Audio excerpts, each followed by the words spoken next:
अब यहाँ पर मोस्ट इम्पॉर्टेंट है ड्रामा आया कहाँ से, इसका ओरिजिन कैसे हुआ। ड्रामा क्या है? As per we know that drama जो है वो कहाँ से आया?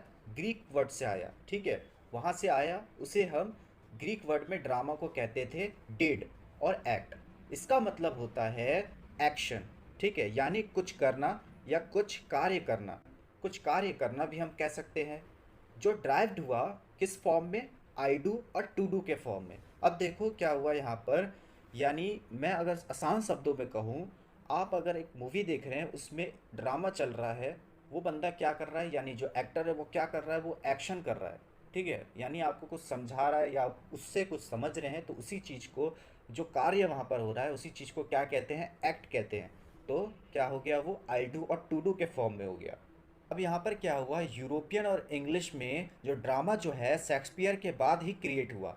मतलब शेक्सपियर से पहले ड्रामा को प्ले और गेम कहा जाता था, उसी नाम से जानते थे। किस नाम से? ड्रामा को जाना जाता था प्ले और गेम के नाम से। मोस्ट इम्पॉर्टेंट है, ठीक है।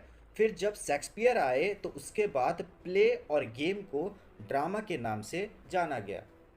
और ड्रामेटिस्ट और प्ले राइट को क्या कहते थे एशियन टाइम में? यानी शेक्सपियर से पहले क्रिएटर और प्ले मेकर कहते थे। अब इस तरह समझो, जैसे बिफोर शेक्सपियर से पहले क्या था? ड्रामा को प्ले और गेम कहते थे।